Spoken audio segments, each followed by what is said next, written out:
Good afternoon, ladies and gentlemen. Thank you very much, ma'am, for that very kind introduction. I've been in the movie business and the entertainment space for 35 years, mostly outside India. When I started out in 1986, I got admission into a film school in India, in Delhi, a place called Mass Communication Research Center, Jamia. That was the only place in Asia offering a master's degree in filmmaking. So it was very competitive. And 2 years later, when I graduated, my film was given the Best Film Award, Graduating Film Award. And I was appointed a professor there, a teacher there. So I used to go and teach. And one of the kids who had just joined and was somebody you would see in a room and wonder who this guy is. Was telling everyone, I've just joined this because I want to make movies one day and I will become a big person one day after this course and all that. Actually, he didn't finish the course, but he pursued that dream. And day before yesterday, I saw his film. It's called Donkey, and that boy was Shah Rukh Khan. The film industry, the movie industry of India, is the single greatest asset in soft power this country has. We have diplomacy, we have armed forces, and one of the most respected persons in the armed forces, in fact, is in the room, my friend Brigadier Rajinder Singh, who has served in Siachen as a corps commander. We have all these forces, all these people, but the film industry captures the mind space of everyone, not only in our country, but across the world in a way nothing else ever does. You bring a film star into this room, and you will see the temperature of this room change. The emotion of this room change. The film industry as a whole has created an image for our country without any government support. Across 7 seas, in places where you can't find people speaking our language, but they know about our cinema. I've had the pleasure of spending a lot of time with the top league Indian actors, and also working in Hollywood, so I've met the biggest stars in Hollywood. And they're always amazed that they're absolutely nobodies when they come to India. Nobody recognizes them. But try landing in Dubai airport with Shah Rukh Khan. Try walking on Oxford Street with Shah Rukh Khan. Try crossing a street in New York City with Shah Rukh Khan. You have absolutely no comparison to the amount of happiness the image of an Indian superstar generates when presented before a population. We have neglected our film industry. We have not utilized it properly. We still focus too much on the politics of the world. India produces the largest number of films. We sell the largest number of tickets. Now we have huge OTT platforms, platforming all our products. Content industry is growing. This is real power. You go across the border. At a political level, you have issues. But when you discuss Indian cinema, they are on the same wavelength. They love our songs. They love our actors, they love our stories.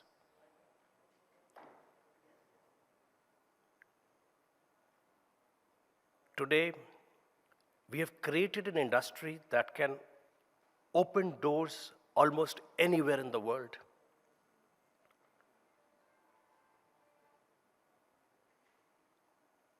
China has understood the power of cinema. They've understood the power of soft power.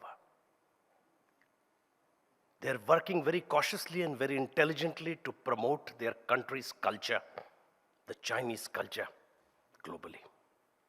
They've invested huge amounts of money in Hollywood. They've made sure that movies have a very positive outlook about their country. India is not moving in that direction as yet. We are too self-obsessed with our bureaucracy and our civil services and our diplomatic corps to understand that they do just 10% of what our movie industry is capable of. Just last month, I got an invite to go to a country which had banned cinema for 35 years. For 2 generations, nobody had seen a movie. You couldn't go to a cinema, there were no cinemas there. Then one of the princes in that kingdom decided that this was wrong and we need to change it. That country is Saudi Arabia. And when the kingdom decided to open the doors to cinema, they opened 69 cinemas, 640 screens, and overnight it has become the fastest growing film industry in the world. They have understood the power of cinema. They have understood how a movie can change the mindset of people, how a whole industry can brand a nation. When Indian cinema completed 100 years, there was a proposal that on 26 January, we will celebrate that at the parade. It was knocked out. It was considered frivolous. It was considered a waste of time. Everything else was more important than showcasing one of our greatest strengths. We look down upon cinema even now at the highest level. Film stars are supposed to be a waste of time. They contribute immense amount of economic activity to this nation. Several lakh people are employed in every film. The moment somebody decides to make a film, to the moment the film comes into the cinemas, imagine the amount of people that get involved not only in production, in distribution, in exhibition. People who own malls, they will tell you when a cinema is running well, the food court is doing well, the mall is doing well. That is the power of cinema. We need to re-energize our industry. If India has to become a wish guru, it will not be because we are the most powerful military power on earth. It will be because our ideas are stronger and better and more considered more wise than the rest of the world. And that comes through our storytelling. And that comes through our cinema industry. And that comes through our star system. 15 years ago, I was invited for lunch with a Hollywood superstar. His name was Will Smith, and he was traveling to India for the first time. So he wanted to know how India works out. So I gave him a whole story about what to do, what not to say, and go around doing this. And if he got into trouble, he would have just to call me and I would try and fix the situation. So of course he came to India with his family and he went to see the Taj Mahal. And on the way back, he got stuck in traffic on the freeway. And he decided to cancel his trip to Bombay by a day, postpone it by a day. And called me. And he said, I want to play golf. Can you make sure that I can tee off in the morning tomorrow at 8 o'clock? So I had no idea how to deal with the situation. So I said, Will, this is India. You can get tea any time of the day. I didn't even know what tee off meant. And we'll try and fix a place for you to play golf. So I called up the golf club of Delhi, and I told them, Will Smith wants to play golf tomorrow morning. Can you arrange for tea in the morning and he can come and play? So the question they asked me was, who is Will Smith? I said, well, he's a Hollywood star. He said, well, we have never heard of him. But since you're calling, we'll try and come back to you. 10 minutes later, they called me, and the captain of the club was on the line, and he said, yes, my son knows Will Smith. It's fine, he can come. So I took Will Smith in the morning before he could reach the golf course. I got there before, just to make sure everything was in order. And they had this caddy, and he was very excited. He said, you've got a Hollywood star. I've done President Clinton. I've done other prime ministers. I've done so many foreign dignitaries. But I've never been with, in this game with a Hollywood star. I said, yeah, he's just coming. And then Will Smith's limousine comes in, and he gets off the car, and he waves at everybody. Obviously, nobody recognizes him. But the caddy starts jumping. He said, you never told me. It's Michael Jackson. So that is the power of Hollywood in India. They don't recognize Will Smith. Nobody does. But imagine if I had gone with an Indian actor, not a superstar. I do this all the time. I'm with, just getting through airports is a problem. Getting on a plane is a problem. Sitting in a plane is a problem. It's so many selfies. And it's very rude not to say no to people when they want selfies, and they're just making it so difficult. But what we miss out, all this is an emotion. People feel very happy when they get that selfie. And they're willing to invest their money, their time, their energy in the movie. I don't know how many of you have seen Donkey. It just got released. I definitely recommend you, all of you, to go and watch this film. Every film that is made with a lot of labor. And then social media takes over and people start making political statements about this and that. But please appreciate the idea of making movies. Please appreciate that this is an industry which grew up without government control, with no support. In fact, even now, the biggest challenges that have come to the industry till today have come from the government. They censor our films. They control what you want to say in a democratic country. They want to control the mindset of people. Our nation is destined to be a wish guru. We are 1.4 billion people. Yesterday, Mr. Anurag Batra and NewsX organized an event which I witnessed. It was to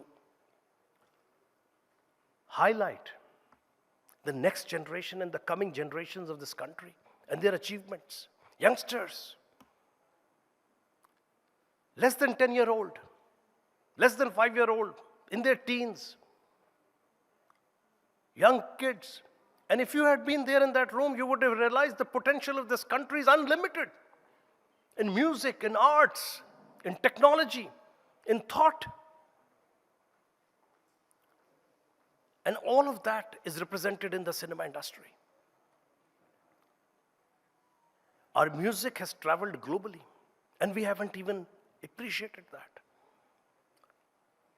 I and one of my very close friends who's no more, he made some fabulous movies in this country, Mr. Yash Chopra. We were traveling together in Los Angeles.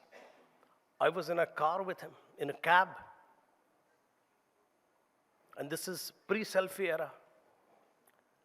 We took a cab from Beverly Hills to Santa Monica. And the cab driver was a Persian guy. He was playing a tape in that car. This was the era when you had your cassette tapes, before CDs. And the song he was playing was from a Hindi movie. So I looked at Yash Chopra, and he said, "Bon, ye to meri film hai." So It was difficult to always decipher how he spoke. You had to make out what he said. So he said something to the effect that this is my film. It was Waqt. And the guy was listening to that song. So I asked him, do you know the song? He says, yeah, when I was a child in Tehran, my parents showed me this film. And this song is playing from that song. And I said, the guy sitting next to me is the person who made that film. When we got off at Santa Monica, the cab driver refused to take any money from us. He was an Iranian living in America. And these are just small, isolated incidents. I've been going to Cannes Film Festival for 28 years now. We have not understood Cannes. In 28 years, not a single Indian film in the Cannes Film Festival has been entered in the competition section. We have never been in competition there. 28 years. I haven't seen. We don't know how that works. Every other country in the world has been able to get into the competition. Forget winning. We have never won a film award in Cannes, the top award, the Palme d'Or, ever in the history of Cannes Film Festival.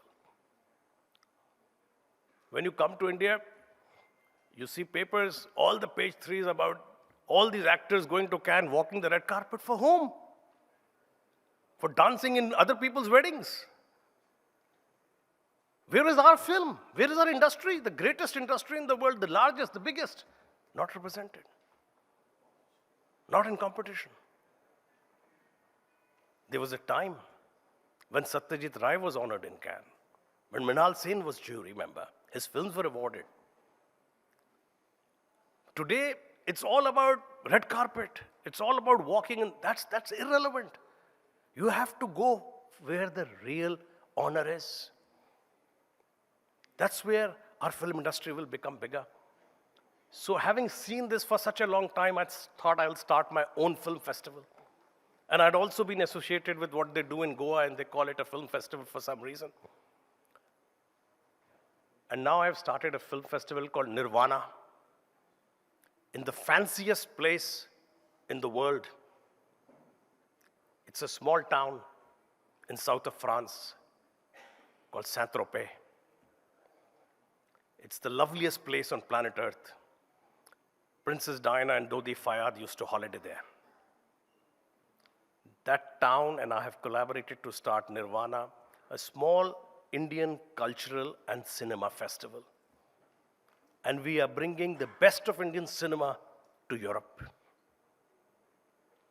This is a private enterprise. I have nothing to do with the government here. I will do similar things in other parts of the world. I just came back from Saudi Arabia. They're crazy about Indian cinema. For them, Indian superstars are as big as Hollywood superstars, if not bigger.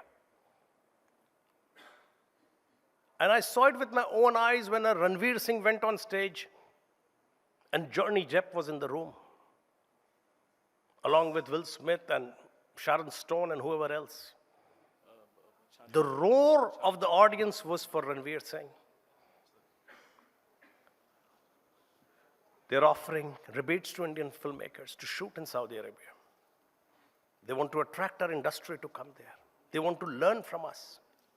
At the most important conference, the most important speaker said, India is an example for us. And in our own country, our government is still figuring out what to do with Indian cinema, how to censor it even more, how to control it, how to do these income tax raids, how to control the industry. We have to combine our resources as a nation and take our culture, our ideas, our thoughts, the democratic nature of this nation globally through our cinema. Because when you go to see a film, you don't know who is sitting next to you, what religion they are from, what caste they are from. You're just watching a movie and enjoying and clapping together and laughing. Not many countries can do that. Not many countries can make the amount of movies we make. And not many countries can make the amount of movies in the languages we make.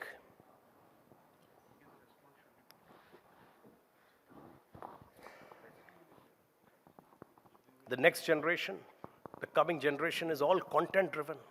We read books. We also read comics. But now you see Archie on Netflix. You see movies, and social media makes it possible for stories to be told visually. There is a whole new visual grammar being created. Like we used to learn foreign languages, the coming generations will have to learn audiovisual production as a language, because that's how they will communicate with each other. And AI will add to it. Our future is the moving image. And we are at a very important stage where our industry, which is so advanced, so unique, can contribute to world culture. I must thank Exchange for Media, my friend Dr. Anurag Batra, for giving me this opportunity to spend time with you and share my thoughts. Thank you very much. Thank you, thank you. I have, I have lots of friends, and Bhuvanji is my friend for almost 23 years. I want to show a photo, and then I'll tell you. I'll ask one or two. I know Mr. Manoj Allakka is there, and he'll talk to you about Red Barrel, and then there's the lunch. But can we get that photo? At least you know one of the guy. Maybe you know both the guys. You know which photo is that? Oh, that one, yes. Do you know who the two guys are? No, you don't know one of them also. Which one you don't know? One is me, okay. So I used to wear tie, suit. The other guy, you know? JVCD, right? JCVD. So, JCVD, right? Jean-Claude Van Damme. So one day, my first, Mr. Bhuvan Lall, I met because he was the executive director of IBF. I think I met him 21, 22 years ago. His office was in Southwark, so I would show up. I just started Exchange for Media. And then after 5-6 years, Exchange for Media got established. So he told me, why don't you come to Cannes with me? So first time I went to Cannes with Mr. Bhuvan Lall. And I can tell you, on movies, there's nobody better than Mr. Lall. It's his passion. It's not a business for him. It's not, he named his son Satyajit after Satyajit Ray. And yesterday his son spoke. His son clearly has his genes and is better than him, which is a good. So, and we were sitting from Cannes, we went to Café de Paris in Monaco, and we were sitting and having a coffee or tea, I don't know, we're drinking something, but not wine, that I can tell you. It's very expensive.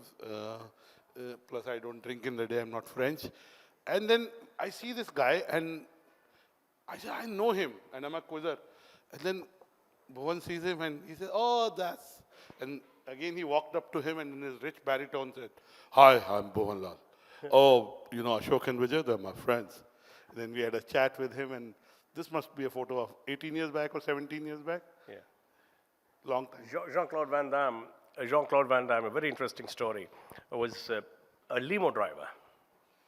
And he was just hanging out in Los Angeles trying to get a role. And he would spend all his time just driving people around. And whenever he had 5 minutes, he would go and drop his resume at some filmmaker's office. Only one filmmaker responded to that resume. And that was my friend Ashok Amritraj. And he was impressed with him, and they made a movie. Double Impact. Double Impact. And that grossed $125 million. And overnight, the limo driver became a $20 million Hollywood star. That's what movies can do. That's the magic of the movie industry. Just before we let you go, why don't you tell them your story about walking with Kabir in Locarno? Okay, so the power of the movie industry. Kabir Bedi is a close friend of mine. He's just written his biography, one of the best biographies an actor has ever written. It's fabulous. Please go and read it. I was approached by Locarno Film Festival to organize, they were organizing something very specific about India, and they needed an Indian actor. So the people came and they said, we were in Cannes, and they said, we would like to invite an Indian actor for our event, some star, and you have some Khans, you know, can one of the Khans come? I said, yes, I can speak to them. When is your event? They said, 2 months from now. I said, then they can't come because 2 months is too short a notice. We need 6 months at least, you know, to plan something overseas. So they got very, you know, disenchanted. And then I said, I can get you Kabir Bedi. And both the ladies, they looked at me and they said, you know Kabir Bedi? I said, yeah, of course. It's going to be very easy for us to get Kabir Bedi rather than the Khans. And they said, can you get him? I said, yeah. I had no idea where I was going with this. So I called up Kabir. He was in Toronto doing some play with Lisa Ray. He said, yeah, I will come. Locarno, I've never been to. I've just love to come there. We organized it. And now Kabir Bedi lands in Locarno. He checks into the hotel. We walk out on the streets of Locarno with Kabir Bedi, him and me. We can't take more than 2 steps before he is mobbed. And mobbed like crazy. People are jumping all over the place trying to get pictures with him because they have grown up watching his TV series in Italian called Sandokan, which was the single biggest TV series of its time in the world. It was the biggest hit. So people of multiple generations have watched it. And Locarno is the Italian-speaking part of Switzerland. So all of those people had seen it. So with great difficulty, we escape into a restaurant to have a meal, and we sit down there, and suddenly the music changes in the restaurant. And Kabir tells me, they're playing the theme of Sandokan. So didn't end there. That evening, on the opening night of Locarno Film Festival, they had 2 other guests. They were Hollywood superstars. They had Harrison Ford. They had Daniel Craig. So they called all the 3 celebrities one by one onto the stage. The first one was Harrison Ford. People were clapping, jumping, yelling his name, saying Indiana Jones. And then they played the James Bond theme, and Daniel Craig walked in. Again, the same response. And finally, the woman in Italian announced, third guest tonight is Kabir Bedi. The crowd went out of control. And I was just observing from a distance how the 2 Hollywood stars were talking to them among themselves. Who's this guy? Must be a local actor, because they had no clue how big a following Kabir Bedi has in Italy. Much bigger than superstars of Hollywood. So, as I said earlier, we are not yet understanding what we are dealing with. This is an emotion, and it's a very powerful emotion. It changes your life, and we must utilize it to our advantage, and we must use our filmdom to make India a global superpower in ideas, a true Vishwaguru. Thank you.